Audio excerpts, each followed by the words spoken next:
the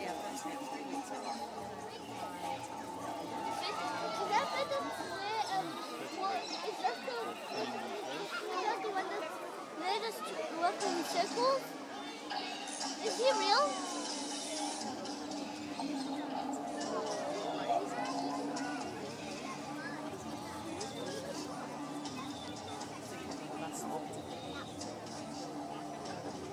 Australian skies are home to over 700 bird species, from the harsh heat of the desert to the woodlands country, from the snow-covered mountains to tropical rainforests. Each and every bird has a unique place in the environment.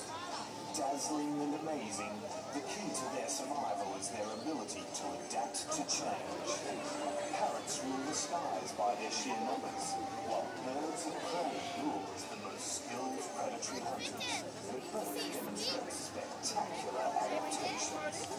What can we learn from the spirits of the sky that have long inspired our imagination and wonder? For over 40,000 years, many plants, animals and people have all shared this land, but only a few are capable of flight. Today you witness some of the extraordinary adaptations of both parrots and birds of prey and discover the changes to make in your life. To play a part in helping all living things not just survive, but thrive. G'day everyone, I'm James. And I'm Jason, and soaring above us at the moment is River the black kite. Now, black kites are birds of prey, but what is a bird of prey? Put really simply, a bird of prey can be any bird that feeds on other animals.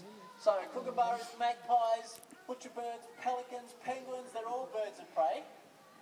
But watching you from the skies above here today, River is a raptorial bird of prey, or a raptor. And raptors all have a few distinct features. They all have a hooked, meat-tearing beak. They have sharp claws on their toes we call talons, and very powerful feet which they use to catch and kill their prey, just like that. Now these black kites are master opportunists. They're happy to hunt their prey alive or dead.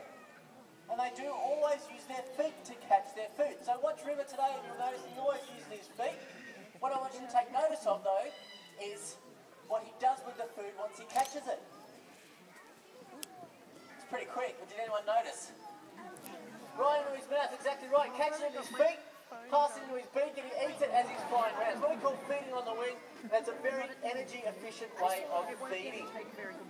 Now, when it comes to adapting to an ever-changing world, these black kites have been spectacularly successful. So successful, in fact, they've learned to live very close by to people and take advantage of our habits and our behaviours.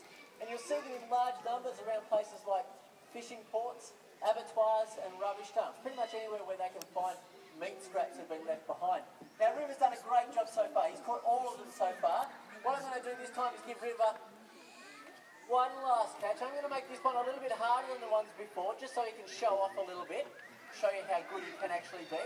Here we go, River. You ready? All the way over the top. Oh, way too easy. Way too easy. He's going to land it. That one's a little bit larger, but what I want you to do now is give this standout raptor adapter a really big round of applause. He's done a great job for us today. Really good job, River. Well done. Now, did you know Australia is known as the land of the parrots?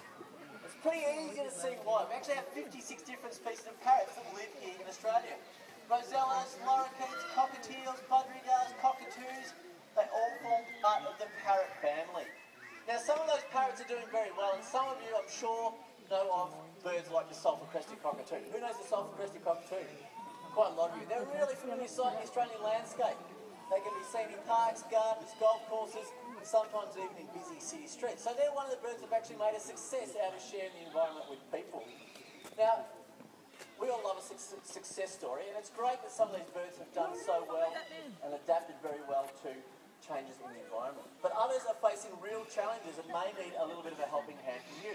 One of the reasons why sulphur-crested cockatoos have done so well is because they feed on a wide diversity of foods. Other birds, they need a large territory to survive, just like this one here. This is Major Mitchell cockatoo. This is Biff.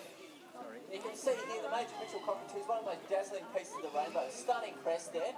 Now, Major Mitchell cockatoos, they need a large territory to survive with old growth forest. They need big old trees with hollows for nesting in. Some of those hollows can take up to 200 years to form. Now, while deforestation continues to occur and we lose those old growth forests, we're losing cockatoos, but there is hope, and you can help out. There are things that you can do to help those beautiful birds. Now, changing habits can be hard. Quite often the first step is the hardest, but they can also be well worth the effort. We think the major Mitchell cockatoos, are really well worth the effort. Another bird we think is worth the effort is going to make a grand appearance very shortly. What I need to do first of all, though, is do a little bit of crowd control. Now, some of you who are standing up the back there might notice that behind you on the handrail, particularly here and here, there is a green mat behind you. Now, what I need those people to do who are anywhere near that green mat is to give that green mat about 2 metres on either side. So, if I could ask these people from that lady in the blue jacket and the next group just to move down this way a little bit, and the people on the other side to move a couple of metres that side. And that corner is a really important one. If I could just get these guys, sorry to do this to you, I know we're almost at capacity.